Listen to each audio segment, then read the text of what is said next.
All right, here. There's this balance of like work has to continue going, but also we're dealing with This human is beings who have like I'm on a delay, which is really interesting. So I'm looking at Facebook and it's doing a delay. Well, Um, There we go. now but here streaming we go. on Facebook. and you know All right. I have to assume that they have teams, but So, hi everyone. My name is Edgar Palacios. I'm founder of the Latinx Education Collaborative. We are here with Susana Elisa Arras, our Chief Community Officer, and Dr. Alfredo Garcia. We are here in fulfillment of our commitment to you to increase our communications and figure out a way to be virtually in community with you, and also offer as many resources as we can provide during these difficult and trying times. So with that, this is our first experiment with Facebook Live and Zoom calls and everything. So I hopefully treat us with kindness and gentleness here. But we're here to really support you and educators and in being community and in service of you. So with that said, Susana, I don't know if you have any additional thoughts. I always kick it off to you like that. No, good morning. It's really good to be in community with everyone. It's been so awesome to be able to find these avenues to still be in community with you. And we're excited to share what we have going on. Awesome. Thanks, Susana. Dr. Garcia, welcome. Thanks for joining us this morning. Thank you for the invitation. I'm looking forward. This is my first time on Facebook Live. After many years of being off of Facebook, I just got back on a few weeks ago, and I feel like I'm out of touch. So this is very exciting. Well, you know, this is a new world for all of us, I think. And so I'm glad that you joined Facebook a couple of weeks ago. It gives us the opportunity to do this and tag you moving forward and whatnot. One thing that we've been really concerned about, I think, as a team and as an organization is now that schools are closing for an extended period of time, particularly Latino parents and Latino families, how is this going to impact them? And so can you tell us a little bit about who you are and what you do and how you can start help supporting some of our families? Perfect. My name is Dr. Alfredo Garcia. My training, my PhD was in sociology, and so I have a lot of research on inequality in particular, sociology of culture and economic sociology. At the moment, I'm the director of major giving for the Block School of Management, Kansas City's business school here at the University of Missouri, Kansas City.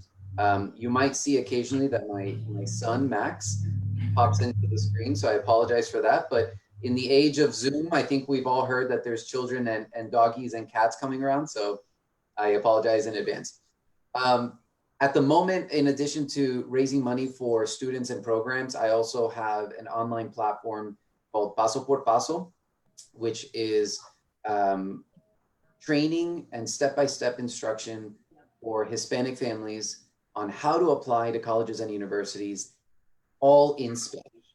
And so I'm deeply dedicated to helping Hispanics reach their educational and career goals. And what I found is that the literature says that a lot of times Hispanics do not take advantage of the opportunities, not necessarily because they may not have access, but because parents who prefer Spanish may not be involved in the process. And so in an effort, in a world where most of the information goes to the student, I've been trying to provide a lot of information in Spanish to parents. What are your concerns right now in terms of connecting with families? I think typically we see that particularly those communities that only speak Spanish or that are not fully entirely bilingual, they may not be receiving the resources or the information that they need to be successful and thrive in a time like this. So how have you seen, what are your thoughts on that? And how can we as a community help support folks, particularly educators, who are also trying to figure out, you know, how to create content, how to create delivery instruction in a whole new way? So here's the thing is that everybody has been thrown into a situation of uncertainty, but also into a responsibility that we were not necessarily ready to take on. So suddenly parents have to simultaneously work from home while at the same time becoming educators to help their children if they are in online learning. Even if not, they suddenly have to become full-time parents, full-time workers, full-time instructors all at the same time. Obviously, one of the most important things that we can all do whether we're parents or workers, is to maintain a sense of routine. And I start there because a lot of our troubles and a lot of our difficulties, if we can root them in a sense of routine and expectations, we can start there to reach out and think about opportunities for our children, for our family members, for our community. So the first thing I would say is I would like to emphasize the fact that to the extent that we can, we should all try and wake up at the same time, dress in the same way, participate in the activities as much as possible, and to think of the schedule in a similar way to what we're used to, which is very much a day-by-day breakdown of what is going to happen when. This is absolutely imperative with our children, especially as parents take on this role of instructor. And that could be the start of something great. Now, I would like to emphasize that this is an extremely hard time. And I would like to bring optimism and excitement to this moment. But before I do that, I want to preface it by saying I'm not belittling the moment. I'm not trying to maybe make it comedic. This is an extremely hard time. What I would like to do in this call is transform and transmit energy that is positive, because that's what I think we need. What we have right now is an opportunity to gain a superpower. This is how I'm imagining it. We have all been given a superpower right now, and that superpower is time. Many of us have wished and hoped for the opportunity to have time.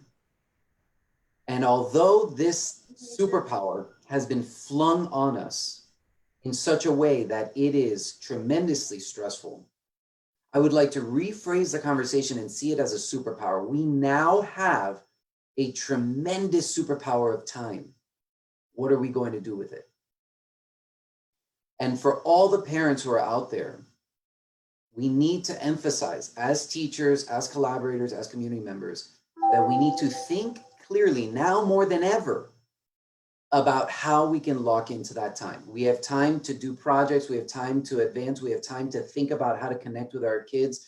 We need to use this superpower, or else we will flounder.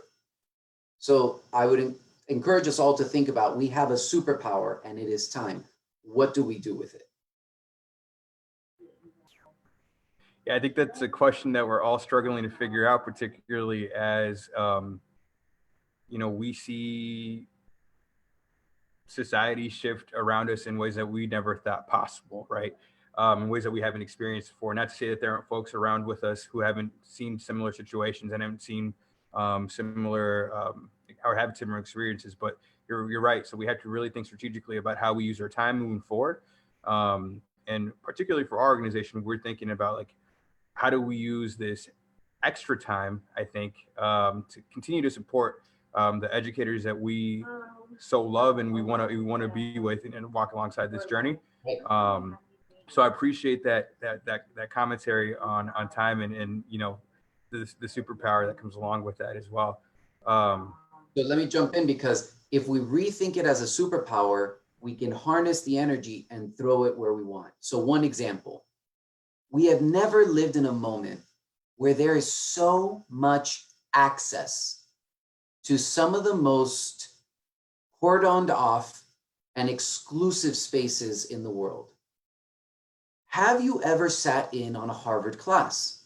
Most people never will have had the opportunity to sit in on a Harvard class.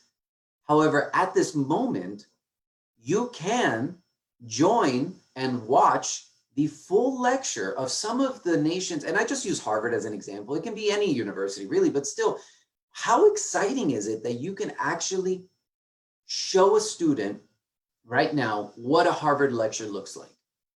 And all these resources I can send to you afterwards for the community so we can have it. But think of it this way.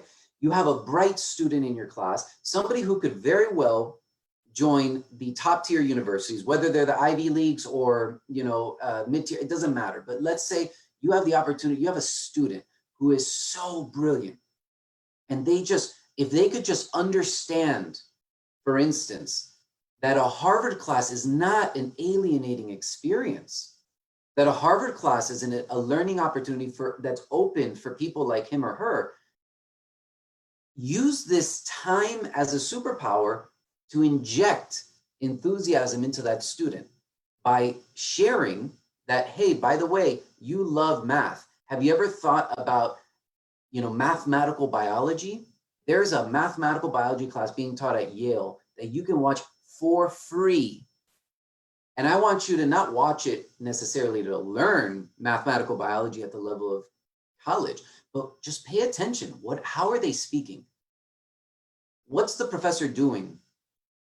What kind of are you confused? What are you confused about? So it's not necessarily to learn content, but to learn what that world looks like. Again, just going back to the basics here, never in our life have we been able to tap into some of the most exclusive, roped off areas in the world for free. That's one opportunity that we can do now with time as a superpower. Susana, as an educator, how does Dr. Garcia's feedback resonate with you? What are your thoughts around it? I mean, I'm absolutely like just thinking about all the kiddos now that I could be reaching out to, and sending these links. My great, not just my great mathematicians, but maybe my kiddos who just are so curious about what the world has for them, that they don't have access to right now, right? I mean, the reality is that a lot of us, when we were growing up, and especially our immigrant and our refugee and our first generation kiddos, don't oftentimes have the access to see a college experience, to see a real world experience, right? Go ahead, Dr. Garcia. Yeah. So I'm just like, I'm sitting here making a mental list of all the kiddos I need to try to get a hold of and say, like, wow, like go watch this, if it's a Facebook live stream, if it's a YouTube stream. I know a lot of professors and college professionals have been doing that. And that's a great point, Dr. Garcia. Thank you so much. Think of this, pick any topic and you will probably find a course on it. Now, on the same vein, sorry, Max, on the same vein, pick any of your favorite museums, and chances are that they have set up an online experience for children and families. So the Smithsonian has done this. National Portrait Gallery has done this. But think about all the many myriad of museums. So going from the math fan, now we can think of the people who love culture and history. And what if they haven't done it already, what if we established a scavenger hunt where you can go virtually and start to see some of the most important art pieces or art collections in the world. And suddenly the cultural capital of these Black and brown young men and women has suddenly vaulted, where maybe they know, for instance, that the Nelson has a Caravaggio, the only one in the United States. Or suddenly they start to learn the name of the artist, Kehinde Wiley, the Black famous artist who did the portrait of Obama and Michelle, of Barack and Michelle. So one opportunity is getting into a college classroom. The second opportunity is going to museums. Again, our superpower is time. They would never do this in a normal situation. Why? Because we're busy. And they got tons of stuff to do. But what if we could unlock the potential by tapping into these spaces that have these opportunities waiting for us? So those are just two examples. I got more, but let's keep talking. Dr. Garcia, on top of that time, I'm also thinking about money, right? And that a lot of my, growing up myself, right? Like my parents or our families were limited to where they could take us or what we could see because of how expensive things were, right? I mean, the Smithsonian tickets, I'm not sure how much they cost, but for us here in Kansas City to travel there and then pay for the ticket and then hotel, you know what I'm saying? And so for that to be an open facility to us right now, that's a great opportunity. I have been fortunate enough to be an incredibly naive human being. And I want to emphasize the fact that it is a fortune that I've had because I have been naive to boundaries in many ways. So as a fundraising professional, I think that for me, money is never an issue because I'm always the one out there trying to raise the money, right? But even through my life, I just have been naive to the fact that certain spaces are not for me or certain places or whatever the case may be. But that has been a gift that I've had since birth, and not many people have it. We know that there are invisible boundaries. Money is one of them, but there are invisible boundaries, whether cultural or sociological or access-based or money-based. There are all these invisible boundaries that separate the vast majority of the population from some of the most amazing things on the planet. And so when I talk to my parents on my platform, on Paso por Paso, I always say, listen, now more than ever, the opportunities exist to do things either for less or for free, especially if you're in a low-income situation. The trick is finding it. And because most of it is in English, because most of it is deeply tied into a website or is not really present on the website, because you have to take additional steps to get it, it's hard to find it.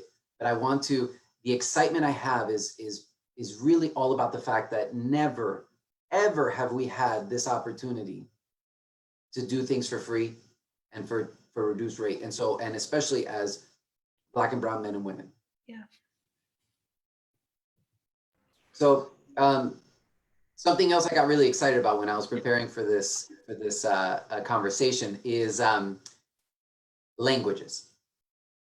Now, I don't know about you, but my Spanish is homemade, el español casero.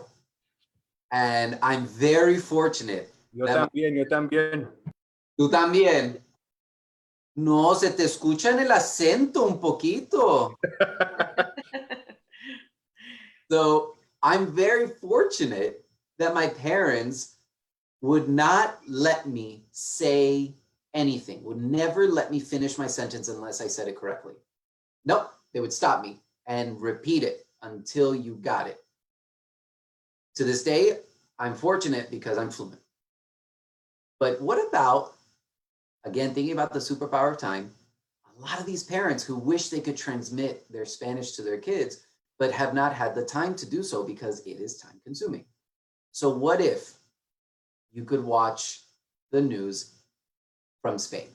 Now that we have the time, tons of resources to watch television and radio from anywhere on the planet. Now, you can set up, going back to where I really rooted this, which is about time management. Really, we need to be structured. We need to have a routine. This is absolutely essential. But what if you had the opportunity to sit down and watch news or to listen to a podcast or even live radio from anywhere on the planet? One of the resources I'll share with you, you can literally spin the globe and click on any radio station in any area of the globe that's offered on this website, and you can listen to radio from Afghanistan. You can listen to radio from Mali. You can listen to radio from Peru. Just listen. What's the music that they're listening to? And then as you listen to the music, why not do a little dance party in the house? Or go to a radio station that's in a language that you'd like to perfect, whether it's Spanish or French or Creole or whatever the case may be.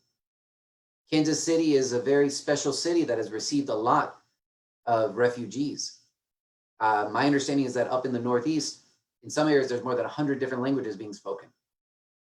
What an amazing opportunity to tap into your background and link it to your kid's current life. And all of this is just unlocking neurons, unlocking potential, unlocking understanding, because the goal would be to establish a seed of strategic naivete, not bad naivete, but strategic naivete, so that the child says, everything is for me. There is nothing that is not for me.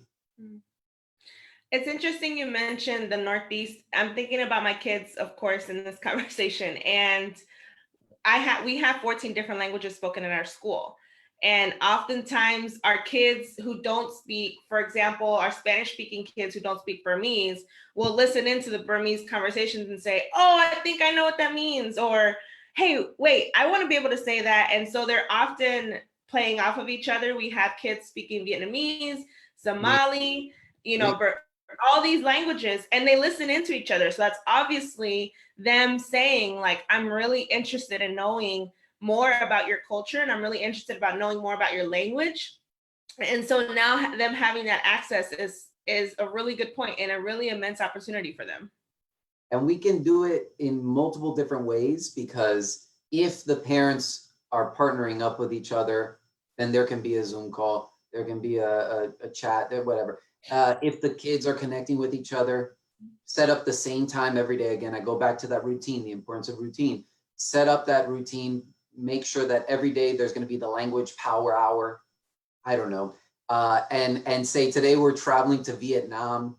Here's a radio station. This is the music they're listening to. I mean, that's the cool thing. Imagine saying to the student, this is the Vietnamese pop radio station.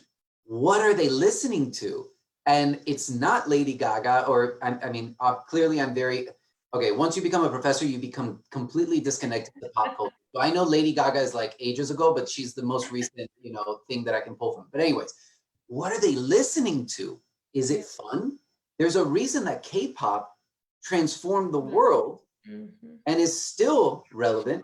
What are they listening to there? And so it doesn't have to be, especially in the moment right now where our radio is like, we are on the Titanic, this is an emergency moment, and I want to acknowledge that. However, that kind of stress and anxiety embeds our environment, and our children pick up on that without any words. In fact, they'll pick up the feeling first before any words are spoken. So instead of focusing on that kind of radio, what if we did that language power hour, travel to a different country, set up a Zoom call, Vietnamese student is explaining to his Haitian friend, to his Colombian friend, and everybody's learning one new word. So in Thai, thank you is krop kun krap.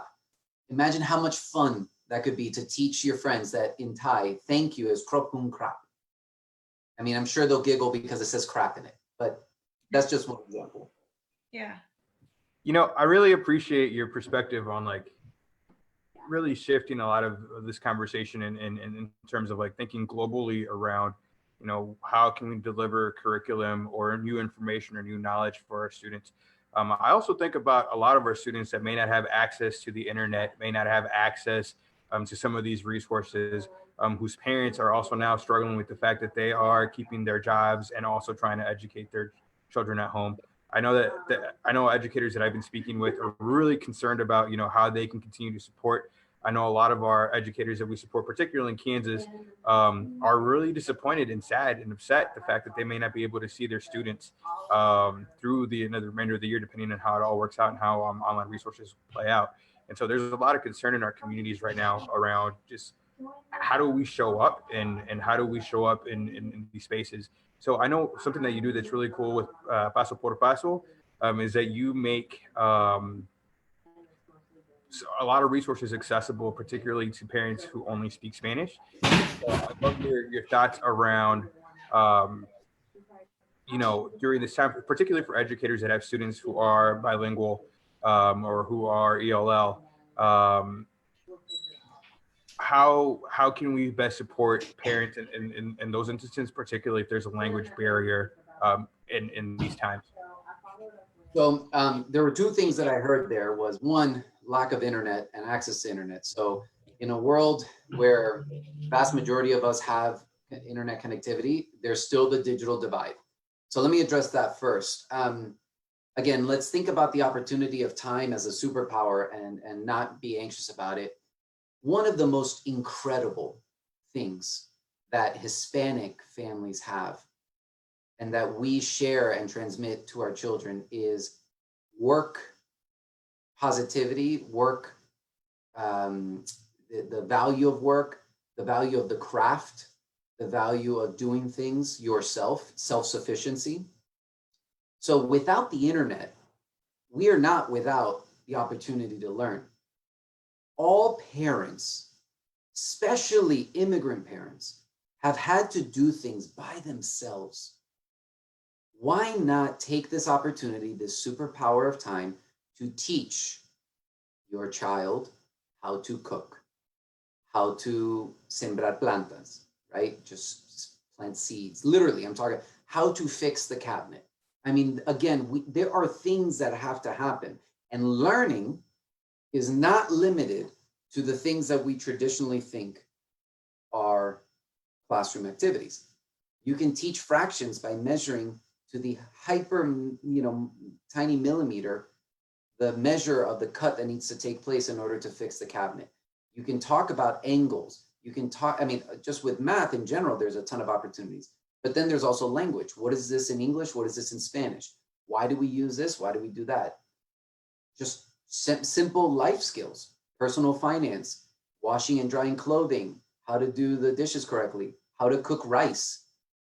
Mm-hmm. We are establishing and preparing our children so that they can be self-sufficient and successful as adults.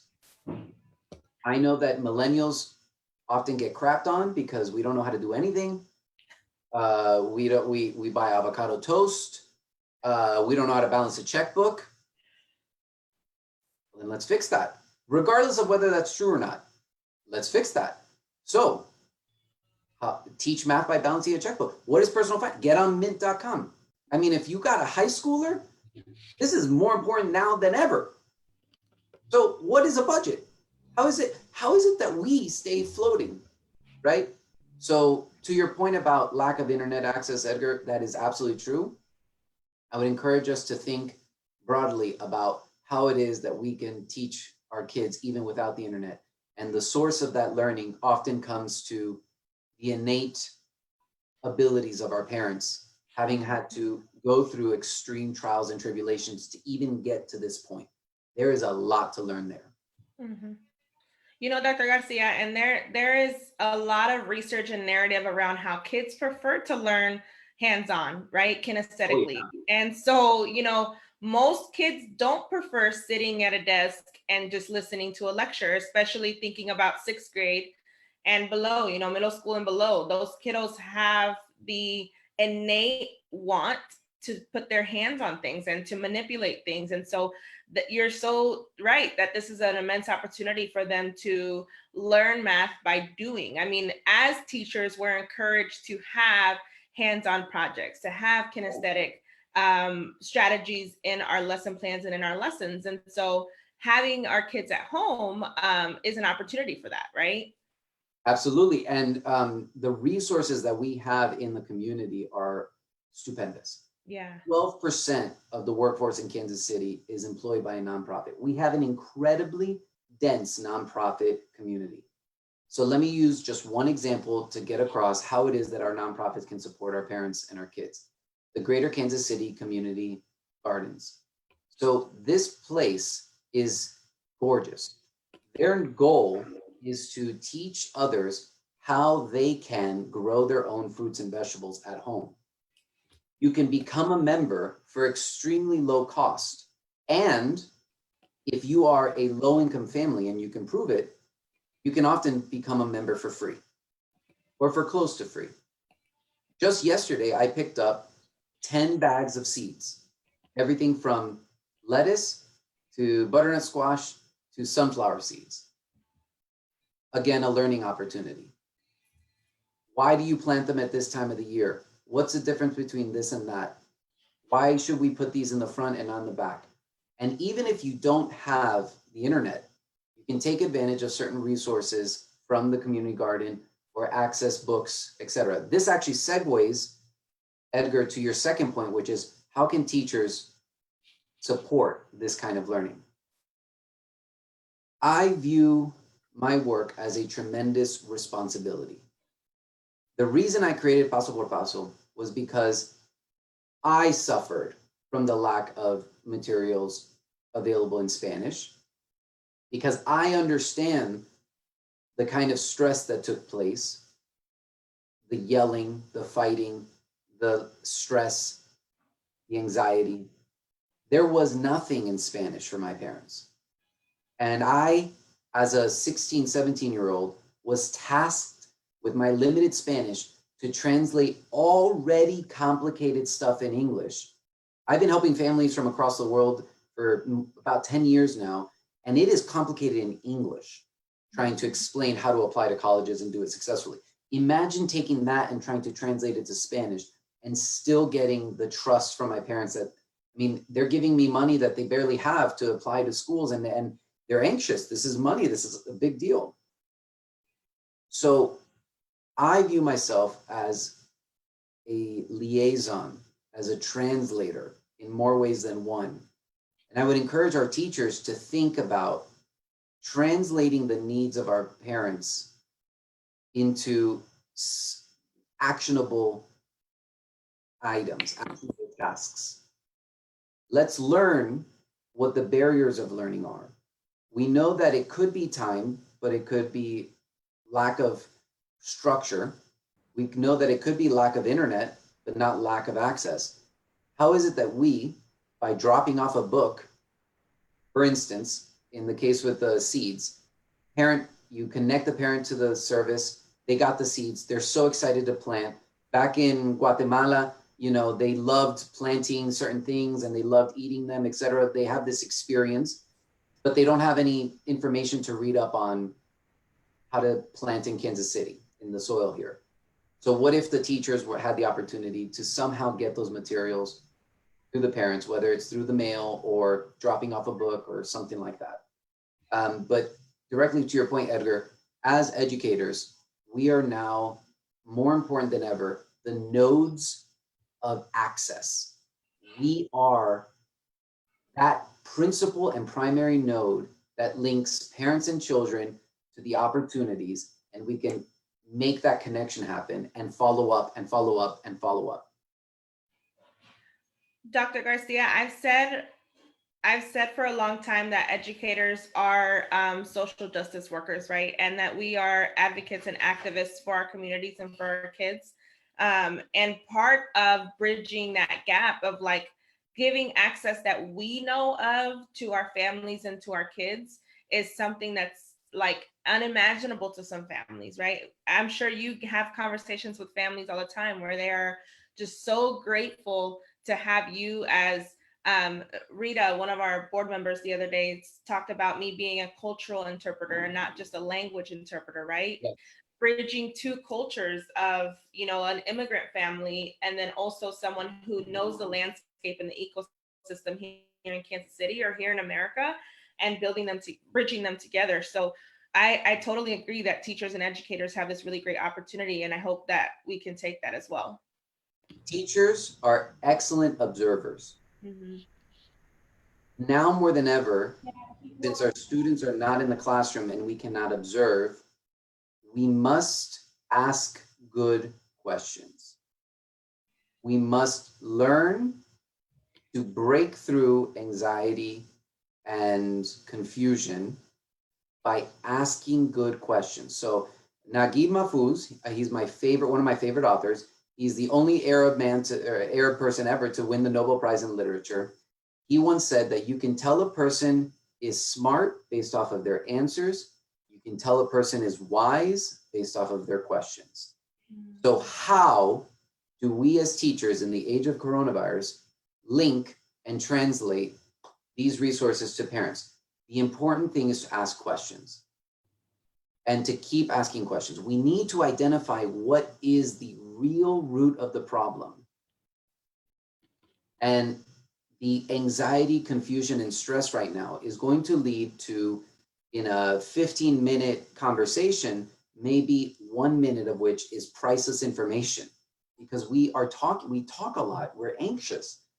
So to that end, as a social justice warrior, as a cultural interpreter, a cultural translator, I encourage all of our teachers to just ask questions for as long as possible before giving an answer. There is a lot happening in those lives. And the extent to which we can be successful depends on asking good questions. So I just encourage, because teachers have this amazing opportunity to see. They can see that a child is not in the right state of mind. They can see that there's problems at home. You can foresee things. And it is that observation that we will not have access to right now because they're not around anymore. So to the extent that that is not available, may we all continue to ask questions, good questions. I appreciate that. I think that again, you know, what I love about educators in general is that um, first and foremost are there for students and for the success of students, and they really appreciate and care and are often the first line in addressing some of those issues and needs. And so that's a great call out. Another thought that I had though is around the social emotional health and wellness of teachers themselves as they work through this challenging time. And so, in addition to carrying the stress of being available and learning how to instruct in these new type of ways, I'm also really concerned just about their own mental well-being. And so, any tips or any thoughts around like how do we maintain positivity? How do we what I really love what you're doing right now is really shifting the conversation, you know, around like here are all the potential deficits that we see with coronavirus and what's going on right now, but like let's shift that narrative, let's shift that thinking a little bit, and let's use this additional time that we may have as a superpower. Let's do all the so what are your some maybe some suggestions on how we maintain some sense of normalcy, and how do we check in with ourselves and with other educators that are struggling right now? Perspective is paramount. Expectations, perspective. We need to take a deep breath every day and understand that this is unprecedented and that anything is a win. Anything and everything that we do that is a positive outpouring into this universe is a win. We need to be grateful. One thing that my partner and I do is every night before going to bed, we say the three things each that we're grateful for from that day. And it could be as simple as for instance, yesterday it was 70 some degrees and we saw the sun because it's been cloudy and cold days for a while. Those types of things allow us to appreciate the moment. I would also encourage teachers to see this as growing your own potential for impact in the future. This learning moment, really, again, time is a superpower, throw it into learning. The fact that our teachers can learn about all these different opportunities, all these creative ways to learn is just going to, it could have the potential of exponentially expanding learning after this. Think of how much more vision and opportunities we will see, taking off our blinders as instructors because we have the time to learn about some incredible things. Think about how exciting the future will be when we unlock all these things that we had no idea existed. What will our lesson plans look like? What will our summer plans look like? What will our children potentially see new?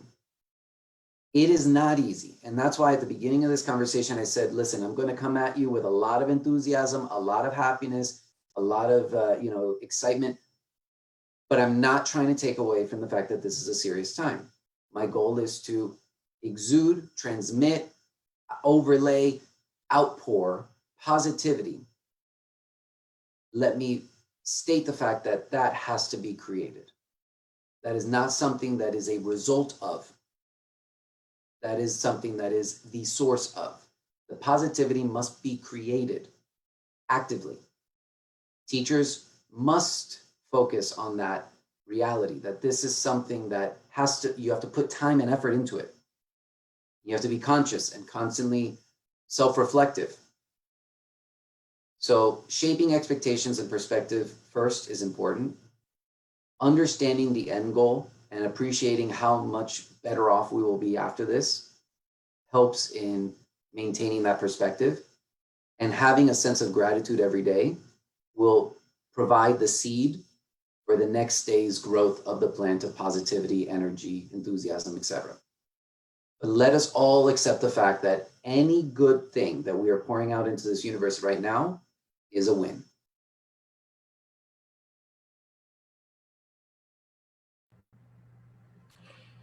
I'm gonna take a minute to reflect on that. I think that last statement was very powerful around, you know, anything that we're doing in terms of promoting positivity and encouraging that in the world right now is a win.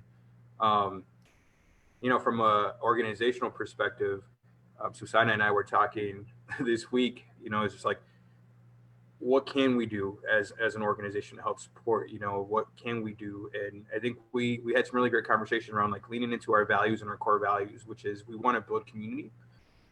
We want to make sure to continue to be, again, walking alongside the journey amongst the educators and the students that they serve, and be supportive in any ways we can. And so it looks, you know, it can be a small thing, such as like just making sure that people have access to information and the brain trust that you have, and other folks like yourselves. And it can be as big as like checking in with folks. And so we'll also include some information on how we're supporting folks during this time. But man, an hour goes by almost really quickly. So we're about 10 minutes away from the end of our conversation. And you know, this is a new thing for us, and so I'm going to make sure that educators always have the last word and last say. So Susana, I'm going to kick it to you. You know, what's important to you during this time? What's an important message that you want to kind of share with the world? And any final thoughts for Dr. Garcia while we have him? I think, Dr. Garcia, I'd like to emphasize the last things you said. Well, particularly our Latino teachers here in Kansas City often feel isolated, right? And in this forced time of isolation, I think you've given us a lot to work with, a lot of opportunity. You know, we can think of this as an opportunity or as a con, right? And look at it in a negative way. But everything you've shared with us this morning has been, how can we spin this and make this a great opportunity? And I think anyone watching is now, I mean, at least I'm super inspired. I have a whole list of kids and families and people who I'm now going to reach out to. You've talked a lot about time. And I know that one of the things that I get really hard on myself about is not having time to better my craft.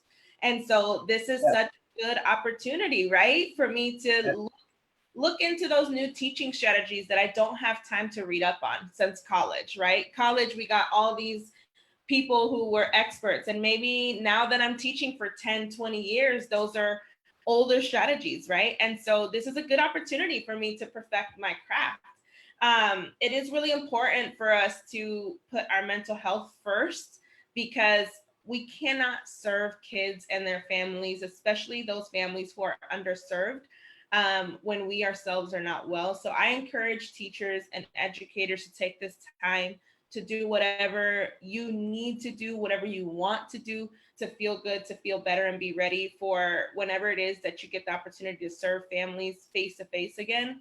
But like you said, Dr. Garcia, this isn't us being done serving, right, for the year. It's just even a different avenue and a different kind of opportunity to serve our families. Edgar mentioned being, you know, I think what's on the forefront of my mind is my kiddos who I'm always kind of concerned about, right? And so kind of turning that around and maybe trying to communicate with those families or those kiddos and seeing, now that I have the time, right, how can I provide access to those families or bridge the communities in any way that I can. So Dr. Garcia, everything you've said has really hit home for me. Thank you so much. I'm so glad. Imagine how much more incredible our teacher workforce will be 6 months from now with this period of learning and growth. I think that very well, if we can spread this message of opportunity, next school year will be a rock star year. Yep. I hope so. You know, one of my concerns is like what happens. Well, you know what? I'm gonna keep it positive. I'm excited about the opportunities that this presents. I think Susana and I for sure, and I know yourself, Dr. Garcia, are here to serve others. I think that we share that in spirit. And so as needs arise and as we can continue to support educators, do the work that they're doing, and hopefully, again, elevate the voices of Latinx education professionals. That's what we're here for. And so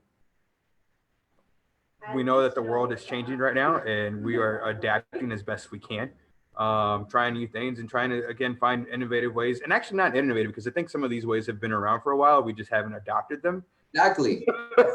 So, you know, just being comfortable with the uncomfortable and learning how to take the message and the content in a different way is what we're doing. And so we're adapting.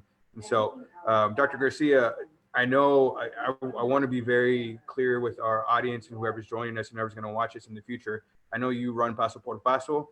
I'd just love for you to take a couple of minutes to share the resources that you have available there again, and how we can help support you in this time as well.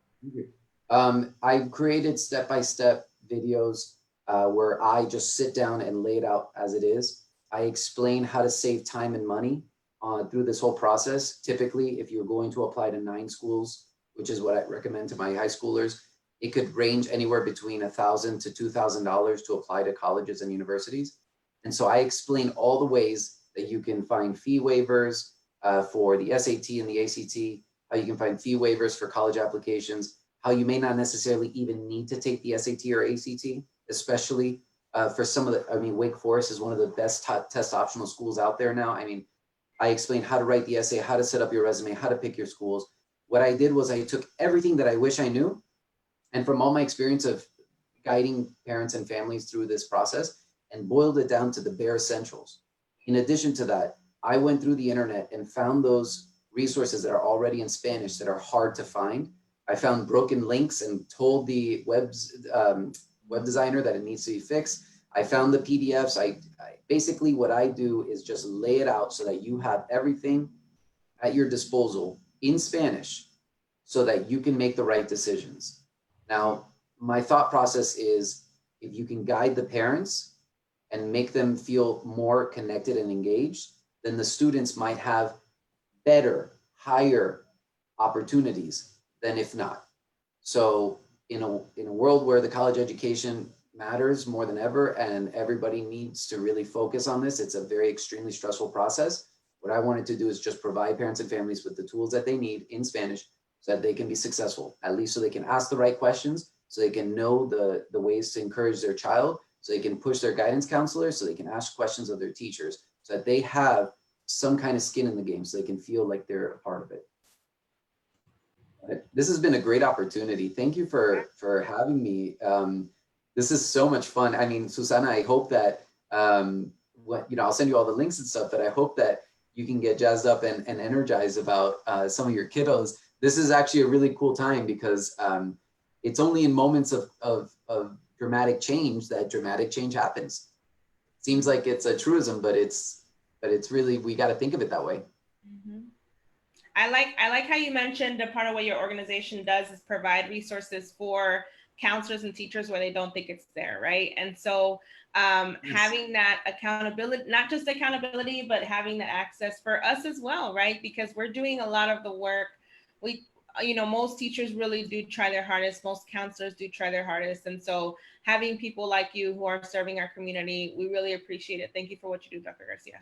Absolutely. No, and for all you guys, especially at the LEC, this is so important. I view myself as being a small part of the giant pipeline of ensuring that a kid can grow, learn, and thrive. I'm a very small part of it. That precarious point between high school, college, and then graduation from college, but it's only because of you guys that we're ever able to be a part of this pipeline. So I see this as a huge teamwork makes the dream work kind of phenomenon. Yeah. Thank you, Dr. Garcia, and thank you, Susana, for your time today. Again, this is the first time we've ever done something like this at the LEC, and so I'm excited that this was actually a phenomenal conversation. I think your technology worked decently, and so I'm grateful for that. And for our members in our community, for the folks that support us and the folks that will support us and be in community with us, know that this is one of many conversations that we will be bringing to you long term. I think this is a new way of operating for our organization as well.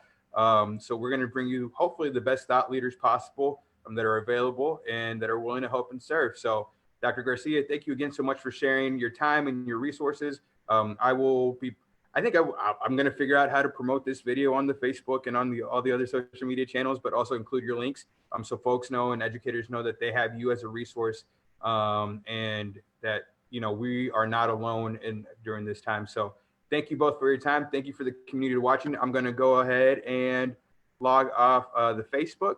I can't believe I keep saying the Facebook. I'm, you know, millennial. So there it is. All right. So thank you all for watching.